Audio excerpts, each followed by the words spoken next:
வணக்கம். இது உங்கள் Sampath web services YouTube channel. இன்றைக்கி அரசு மருத்துவமனைகளில் டயாலிசிஸ் பிரிவில் நிரந்தர பணியாளர்களை விரைந்து ரொம்ப உடனே நியமிக்கணும் அப்படின்னு சொல்லிட்டு மெட்ராஸ் ஹைகோர்ட்டினுடைய பிரான்ச் மதுரையில் இருக்குல்ல, ஸோ அந்த கிளையில் நீதிபதிகள் உத்தரவிட்டிருக்காங்க. அது சம்மந்தமான நியூஸ் தான் பார்க்க போகிறோம். இது ஒரு முக்கியமான எம்ப்ளாய்மெண்ட் நியூஸ். நம்ம ஆல்ரெடி இதுக்கு முன்னாடி பார்த்தது மருத்துவர்கள், மகப்பேறு மருத்துவர்கள், அடுத்து இந்த கிராம செவிலியர்கள், சுகாதார செவிலியர்கள் இருக்காங்கள்ல, இவங்களுக்கான நிறைய வேக்கண்ட் இருக்குது. ஸோ அதெல்லாம் இன்டர்வியூ மூலமாகவும் எம்ஆர்பி மூலமாகவும் எக்ஸாம் வச்சோம் அதை ஃபுல்லாக ஃபில் பண்ண போகிறதா தமிழ்நாடு அரசுடைய மக்கள் நல்வாழ்வுத்துறை அமைச்சர் சொல்லியிருந்தாங்க.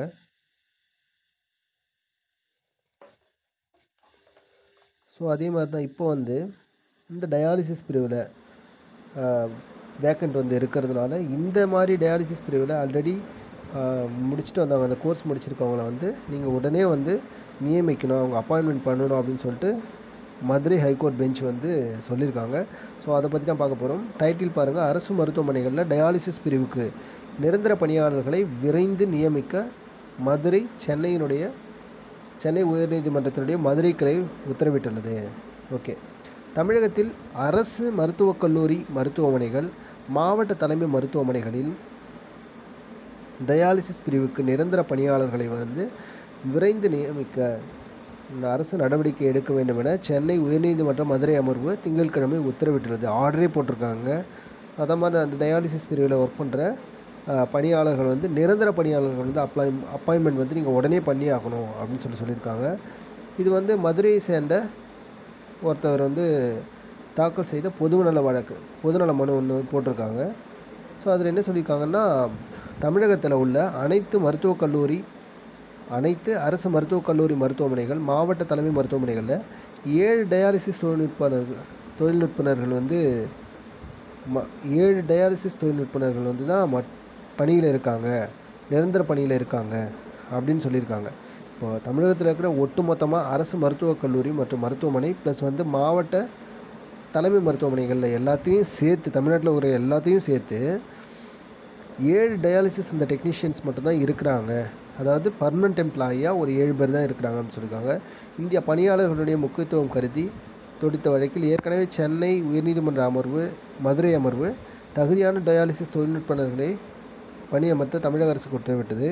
அதன் பேரில் 6 ஆண்டுகளுக்கு பிறகு மருத்துவ பணியாளர் தேர்வாணையம் தரப்பில் டயாலிசிஸ் தொழில்நுட்பனர்கள் தேர்வு அறிவிப்பு வெளியிடப்பட்டது. இந்த தேர்வில் தற்காலிக பணியாளர்கள் மட்டுமே தேர்வு செய்யப்பட்டது. ஏற்கனவே ஒருத்தர் மதுரை ஹைகோர்ட் பெஞ்சில் ஒரு பொதுநல மனு தாக்கல் பண்ணியிருந்தார். அதில் இந்த மாதிரி தமிழ்நாடு அரசு மருத்துவக் கல்லூரி மற்றும் மருத்துவமனைகளில், தமிழ்நாட்டில் உள்ள அரசு மருத்துவக் கல்லூரி மற்றும் மருத்துவமனை மற்றும் மாவட்ட தலைமை அரசு மருத்துவமனைகளில் மொத்தமே 7 டயாலிசிஸ் டெக்னீஷியன் தான் இருக்காங்க, தமிழ்நாட்டில் எல்லாத்துலேயுமே சேர்த்து. ஸோ அதனால் நீங்கள் அதில் நிரந்தர பணியாளர்கள் சேர்க்கணும் அப்படின்னு சொல்லியிருந்தாங்க. அதன்படி ஹைகோர்ட் போட்ட ஆர்டர்படி ஒரு 6 பேர் 6 ஆண்டுகளுக்கு அப்புறமா கொஞ்சம் மருத்துவ பணியாளர் தேர்வாணையம் அந்த எம்ஆர்பி மூலயமா போட்டு அதில் செலக்ட் பண்ணாங்க. ஆனால் இதில் டெம்ப்ரவரி தற்காலிக பணியாளர் மட்டும்தான் தேர்வு செய்யப்பட்டாங்களாம்.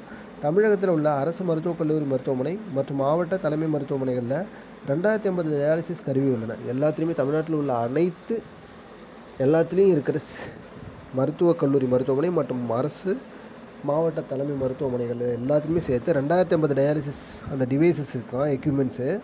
டயாலிசிஸ் தொழில்நுட்பனர்கள் தற்காலிகமாக பணியமர்த்துவதால் ஊதியம் அதிகமாக கிடைக்கும், வேறு இடங்களுக்கு சென்று விடுகின்றனர். அப்போ என்ன சொல்கிறாங்கன்னா, இந்த டயாலிசிஸ் டெக்னீஷியன் நீங்கள் டெம்பரவரியாக போடுறீங்க, அப்படி போடும்போது அவங்களுக்கு இப்போ டெம்பரரியாக நீங்கள் போடுறதுனால, அவங்கள அப்பாயின்மெண்ட் பண்ணுறதுனால அவங்களுக்கு சேலரி கம்மியாக இருக்குது.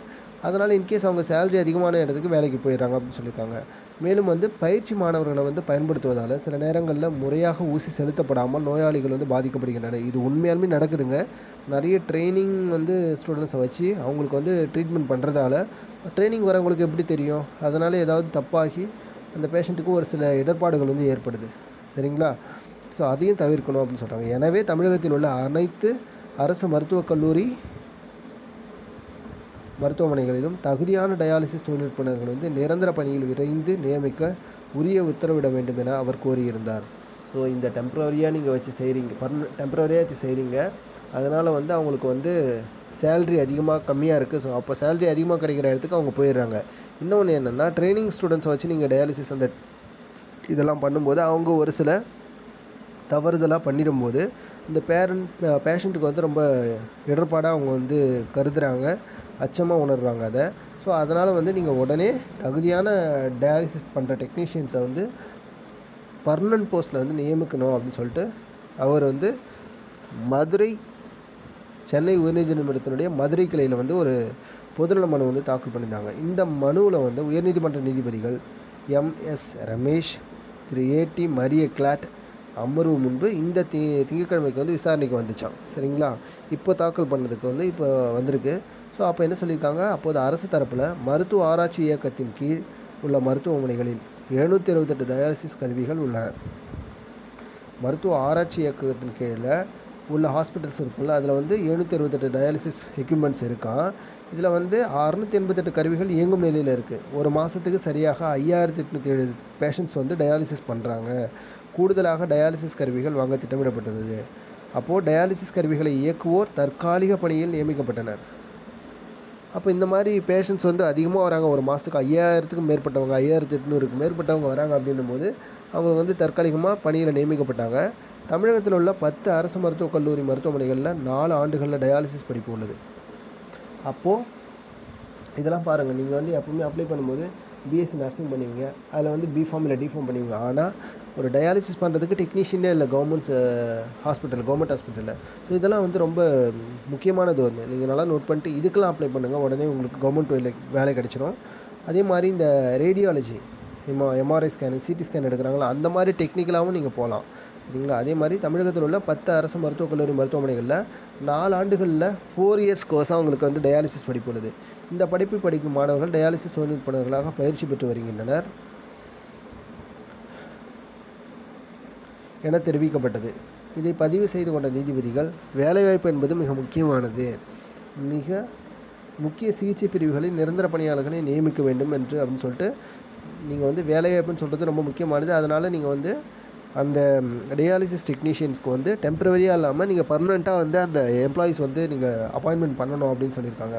இதற்கு அரசு தரப்பில் என்ன சொல்லியிருக்காங்கன்னா, நிரந்தர பணியாளர்களை நியமிக்க 5 மாதங்கள் வந்து கால அவகாசம் வேணும் அப்படின்னு சொல்லிட்டு சொல்லியிருந்தாங்க.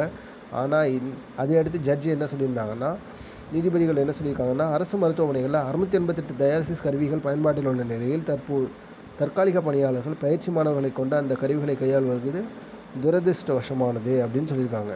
ஸோ முக்கிய சிகிச்சையான டயாலிசிஸ் பிரிவுக்கு நிரந்தர பணியாளர்களை விரைந்து நிரப்புவது அவசியமாகிறது. எனவே இந்த காலி பணியிடங்களை நிரப்ப 5 மாதங்கள் கால அவகாசம் வந்து கொடுக்கவே முடியாது அப்படின்னு சொல்லிட்டாங்க. ரொம்ப முக்கியமானதுங்க. இன்கேஸ் நீங்கள் டயாலிசிஸ் முடிச்சிருந்தீங்கன்னா உங்கள் மாவட்டத்தில் இருக்கக்கூடிய மாவட்டத்தினுடைய அரசு தலைமை மருத்துவமனை இல்லைனா மாவட்டத்தினுடைய அரசு மருத்துவக் கல்லூரி மற்றும் மருத்துவமனையில் நீங்கள் அந்த மாதிரி வேக்கண்ட் ஏதாவது இருந்துச்சுன்னா, அதுக்கு MRB மூலியமாகவே ஏதாவது நோட்டிஃபிகேஷன் வந்துச்சுன்னா நீங்கள் உடனே வந்து அப்ளை பண்ணுங்கள். நிச்சயமாக உங்களுக்கு வேலை கிடைக்கிறதுக்கு வாய்ப்பு நிறைய இருக்குது.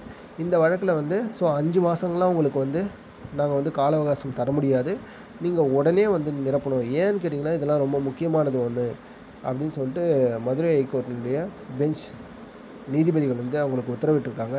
இந்த வழக்கில் வந்து தமிழக அரசு உரிய முடிவெடுத்து பதிலளி சொல்ல வேண்டும் அப்படின்னு சொல்லிட்டு இந்த வழக்கு விசாரணை வந்து டிசம்பர் 9க்குள்ளே உங்களுக்கு ஒத்தி வச்சுருக்காங்க. வழக்கு விசாரணை தான் ஒத்தி வைக்கப்பட்டது. சரிங்களா? ஓகே. அப்போ ரொம்ப ரொம்ப ரொம்ப முக்கியமான ஒரு எம்ப்ளாய்மெண்ட் நியூஸ் இது. என்னன்னு கேட்டிங்கன்னா, இப்போ டோட்டலாக நம்ம வந்து அங்கே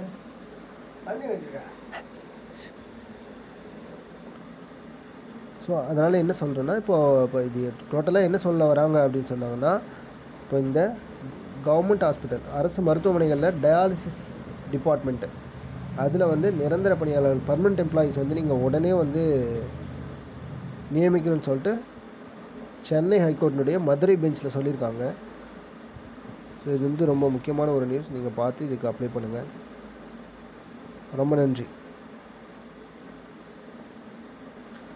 அதே மாதிரி உங்களுக்கு தெரிஞ்சவங்க யாராவது டயாலிசிஸ் BSc அந்த 4 இயர்ஸ் கோர்ஸ் முடிச்சிருந்தாங்கன்னா நிச்சயமாக வந்து அவங்களுக்கு வந்து இந்த இன்ஃபார்ம் பண்ணுங்கள் எல்லாருக்குமே. ஏன்னா இப்போ வந்து தமிழ்நாட்டில் உள்ள ஓவராலாக மாவட்ட அரசு தலைமை மருத்துவமனை ப்ளஸ் வந்து தமிழகத்தில் உள்ள எல்லா மெடிக்கல் காலேஜ், அதாவது அரசு மருத்துவக் கல்லூரி மற்றும் மருத்துவமனை. இப்போ கடலூர்னு எடுத்துக்கிட்டிங்கன்னா அதில் கடலூர் நம்ம மாவட்ட அரசு மருத்துவமனை, மாவட்ட தலைமை அரசு மருத்துவமனை கடலூர்லேயே இருக்குது. அப்போ ஒவ்வொரு டிஸ்ட்ரிக்ட்லேயுமே வந்து அந்த மாவட்டத்தினுடைய மாவட்ட தலைமை மருத்துவமனை வந்து அங்கேயே இருக்கும், அந்த கடலூர் அந்த டிஸ்ட்ரிக்ட்லேயே இருக்கும். இப்போ கடலூருக்கு வந்து கடலூர்லேயே இருக்குது.